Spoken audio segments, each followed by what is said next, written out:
عمل درآمد نہ کرنے والی اتھارٹی، جو اس کیس میں شہباز شریف صاحب ہو سکتے ہیں، وزیر قانون صاحب ہو سکتے ہیں، اس کیس میں یہ معاملہ جیل کا جو محکمہ ہے وہ یا تو جیل خانہ جات کے وزیر کے نیچے یا محکمہ داخلہ کے نیچے ہوتا ہے، وہ ہو سکتے ہیں۔ تو عدالت پھر تعین کرے گی کہ کس کو سزا ملے گی۔ شہباز شریف صاحب ہو سکتے ہیں۔ آپ کو یاد ہے کہ یوسف رضا گیلانی صاحب کو عدالت نے سزا دی تھی کہ آپ نے زرداری صاحب کے معاملے پر خط لکھنے کا عدالتی حکم نہیں مانا، آپ کو سزا دی جاتی ہے کھڑے ہو جائیے، کھڑے ہو جائیے ٹل دی رائزنگ آف دا کورٹ۔ وہ کھڑے ہو گئے، جج صاحبان اٹھے اور اٹھ کر چلے گئے۔ جب اٹھ کر چلے گئے تو یوسف رضا گیلانی کی سزا کوئی 30 سیکنڈ کے آس پاس تھی، 28-30 سیکنڈ 32 سیکنڈ۔ یوسف رضا گیلانی صاحب نے مسکرا کے اپنے ساتھی کو دکھا اور کہا بس اتنی سزا، یہی تھا۔ اور یہ بالکل وہ فلم لگان والا سین تھا کہ جب کیپٹن نے کیچ پکڑ لیا، خوش ہوا اور کہا یہ، اور پھر لوگوں نے اپنا ماتھا پیٹا تو اسے اندازہ ہوا کہ وہ لکیر کراس کر چکا تھا، سب کچھ ختم ہو چکا تھا۔ یوسف رضا گیلانی عدالت میں مسکرائے تھے کہ بس یہ چند سیکنڈ کھڑے ہونے کی سزا، لیکن بعد میں پتا چلا کہ حضور والا اب آپ چونکہ سزاوار ہو چکے، سزا یافتہ ہیں، تو آپ کی وزارت عظمیٰ ختم۔ عدالت کا فیصلہ کچھ دنوں میں آیا تھا۔ یوسف رضا گیلانی چلے گئے تھے، اپنا پی ایم آفس سنبھال رہے تھے، لیکن پھر عدالت نے حکم دیا کہ آپ اب نااہل ہو چکے، سزا یافتہ ہیں، تو اب آپ وزیر اعظم نہیں رہے۔ اور کس دن سے نہیں رہے؟ اس لمحے سے، اس دن سے جب آپ کو عدالت میں سزا دی گئی کہ کھڑے ہو جائیے، تو آپ تب سے وزیر اعظم نہیں۔ اس کے بعد جتنا آپ نے آفس سنبھالا وہ آپ کا بطور وزیر اعظم کام شمار نہیں ہوگا۔ تو آج بھی یہ ہو سکتا ہے، یہ بات کی جا رہی ہے۔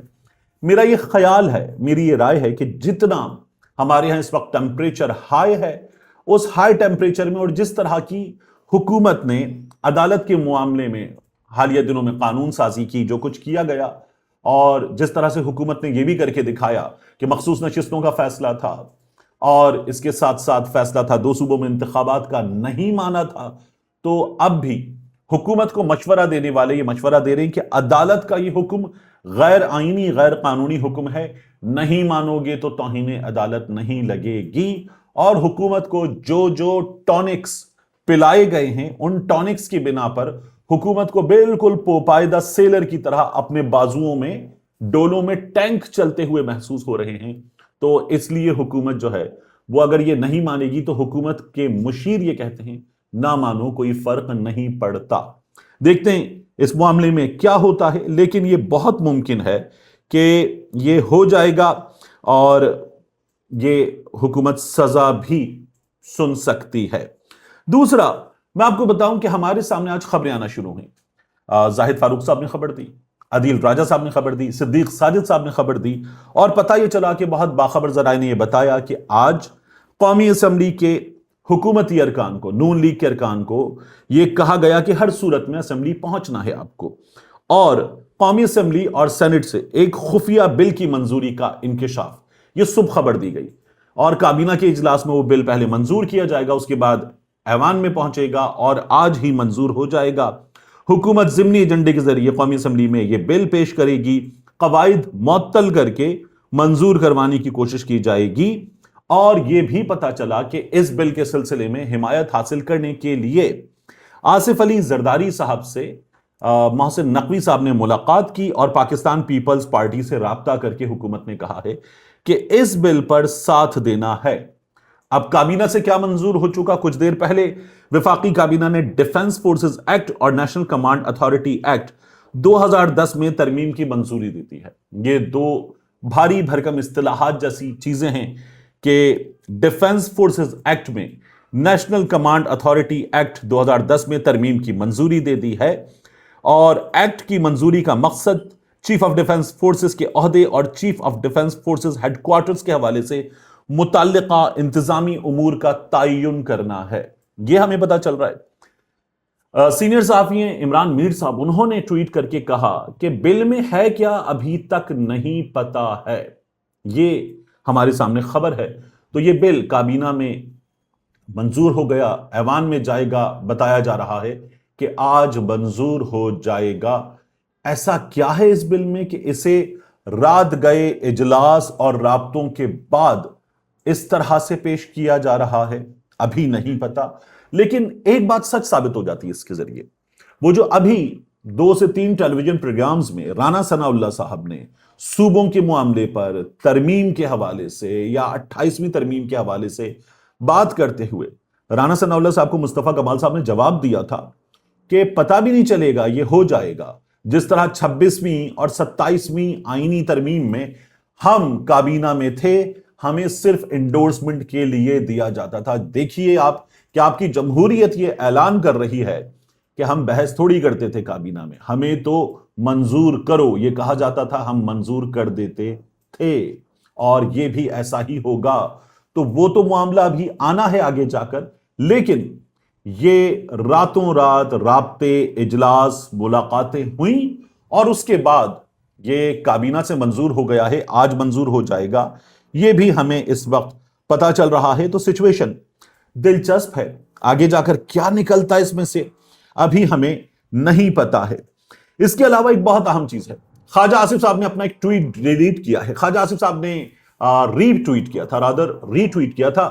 رضوان رضی صاحب جو جرنلسٹ ہیں، انہوں نے ایک امیج ٹویٹ کی، امیج میں جنید سلیم صاحب انہوں نے کہا ہوا تھا یقین نہیں آتا عمران خان نے ڈیل کر لی ہے، سیاست.pk کی گرافکس تھیں اور خواجہ آصف صاحب نے اس کو ری ٹویٹ کیا۔ یہ جو آپ امیج دیکھ رہے ہیں، اس امیج میں دیکھیے کہ خواجہ آصف صاحب نے اس کو ری ٹویٹ کیا۔ پھر میں نے جا کے خواجہ آصف صاحب کی ٹائم لائن چیک کی تو وہاں سے وہ ری ٹویٹ میں سے واپس انڈو کر دیا گیا ہے۔ تو خواجہ آصف صاحب نے کوئی چیز پیش کر دی تھی لوگوں کے سامنے، بعد میں انڈو کرنی پڑی، کیوں؟ کیونکہ سیاست.pk نے کہا یہ ہماری پوسٹ ہی نہیں ہے۔ تو عمران خان نے ڈیل کر لی ہے، نون لیگ کے حامی صحافی ایسی پوسٹس بنا کر اس وقت سامنے رکھ رہے ہیں۔ تو یہ جو تھا نا معاملہ کہ یہ اسپتال منتقلی ڈیل ہے یا علاج کی ضرورت ہے، عدالت کا فیصلہ کہیں اور سے ہدایات کے تحت ہے یا عدالت کا فیصلہ زندگی بچانے کے لیے، جان بچانے کے لیے، علاج کروانے کے لیے ضروریات کے تحت ہے، یہ اب آپ کے سامنے آہستہ آہستہ آتا جا رہا ہے۔ اس میں ایک اور چیز ہوئی ہے، یعنی عمران خان صاحب کو علاج کا اگر حق دیا جا رہا ہے تو محمد علی درانی صاحب جو کئی دفعہ برج کا کردار ادا کرتے ہیں، مختلف سیاسی غیر سیاسی طاقتوں کے درمیان برج کا کردار ادا کرتے ہیں، انہوں نے نعیم اشرف بٹ صاحب کو انٹرویو دیا اور محمد علی درانی صاحب نے انٹرویو دیتے ہوئے کہا کہ عمران خان صاحب سے ڈیل نہیں ہوئی، ان کے ساتھ ایک عدد سیٹلمنٹ ہوئی ہے، اور سیٹلمنٹ کب ہوتی ہے؟ جب آپ کسی کو اس کا حق دے دیتے ہیں تب سیٹلمنٹ ہوتی ہے۔ یہ ہمیں بتایا جا رہا ہے کہ اسے ڈیل کسی بھی طور پر نہیں کہا جا سکتا۔ آخری چیز جو مجھے آپ کے سامنے رکھنی ہے وہ یہ ہے کہ ایمان مزاری اور ہادی علی چٹھا، جن کو ٹویٹ کرنے پر 17 سال کی سزائیں ہو گئیں، ان کے معاملے میں ہمیں کیا پتا چل رہا ہے کہ سپریم کورٹ میں سماعت تھی، وہاں جو لا آفیسر ہیں ایڈیشنل اٹارنی جنرل، انہوں نے یہ بتایا کہ یہ کیوں نہیں ٹیک اپ ہوا۔ انہوں نے کہا اسلام آباد ہائی کورٹ کا اپنا ایک سسٹم ہے، مقدمات کو کس ترتیب سے ٹیک اپ کرنا ہے۔ تو جسٹس نعیم اختر افغان صاحب نے سپریم کورٹ میں یہ کہا کہ ہمیں اسلام آباد ہائی کورٹ کا جو سسٹم ہے اس پر بات کرنے کے لیے نہ ہی کہیں تو بہتر ہے۔ پھر انہوں نے یہ عدالت نے بتایا، فیصل صدیقی صاحب نے، کہ اسلام آباد ہائی کورٹ نے اچانک 8 ستمبر کے لیے کیس مقرر کر دیا ہے۔ اس سے پہلے بھی ایسا ہی ہوا تھا کہ سپریم کورٹ میں جب سماعت تھی تو اس سے پہلے پتا چلا کہ کیس اسلام آباد ہائی کورٹ میں مقرر ہو گیا ہے۔ آپ نے 2 انسانی حقوق کے رہنما وکیلوں کو سزا دے دی ہے ٹویٹ کرنے پر 17 سال کی، اور ان کا مقدمہ نہیں سنا جا رہا۔ جب سپریم کورٹ میں جاتے ہیں کہ سپریم کورٹ سن لے تو پھر کیا ہوتا ہے؟ پھر اسلام آباد ہائی کورٹ سن رہی ہے، ایک ڈیٹ ہے تو سپریم کورٹ معاملہ چلیے وہاں ان کو سننے دیجئے، دیکھتے ہیں وہ کیا کرتے ہیں، اس طرح سے آگے بڑھ جاتا ہے۔ تو فیصل صدیقی صاحب نے یہ بتایا کہ اچانک 8 ستمبر کے لیے کیس مقرر ہو گیا ہے۔ جب بھی سپریم کورٹ فیصلہ کرنے لگتی ہے ہائی کورٹ میں کیس لگ جاتا ہے۔ فیصل صدیقی صاحب سسٹم کو پورا ایکسپوز ہونے دیں۔ جسٹس نعیم اختر افغان صاحب نے یہ کہا، اور یہ بھی کہا کہ ابھی کاز لسٹ نہیں آئی، ایسا نہ ہو کہ سسٹم سے کیس غائب ہو جائے۔ تو پھر نعیم اختر افغان صاحب نے کہا کہ سسٹم سے کیس غائب ہو سکتا ہے، ہم ججز غائب نہیں ہو سکتے۔ اور پھر انہوں نے کہا پریشان نہ ہوں، ہم یہاں موجود ہیں، بشرط زندگی آئندہ بھی ہوں گے۔ سزا معطلی پر فیصلہ کرنے کا ہی کہا گیا ہے، عدالت خارج بھی کر سکتی ہے۔ جسٹس اشتیاق ابراہیم صاحب نے یہ کہا تو سپریم کورٹ آف پاکستان نے اس کی اگلی سماعت رکھی ہے 17 ستمبر کو، اور اسلام آباد ہائی کورٹ نے درمیان میں کہہ دیا ہے، سن رہے ہیں 8 ستمبر کو ہم یہ معاملہ سن رہے ہیں۔ تو شینی مزاری صاحبہ نے عدالت کے باہر کھڑے ہو کر کہا کہ اگر میں پرائم منسٹر ہوتی، اگر میں جسٹس آصف ہوتی، اسلام آباد ہائی کورٹ کے جسٹس آصف جن کے بیٹے ابوذر کی گاڑی سے ایکسیڈنٹ ہوا، 2 لڑکیاں جان سے گئیں، تو شینی مزاری صاحبہ نے کہا اگر میں وہ ہوتی تو مجھے بھی اسپیڈی جسٹس مل رہا ہوتا۔ ملتے ہیں انشاءاللہ آپ سے اگلی ویڈیو میں۔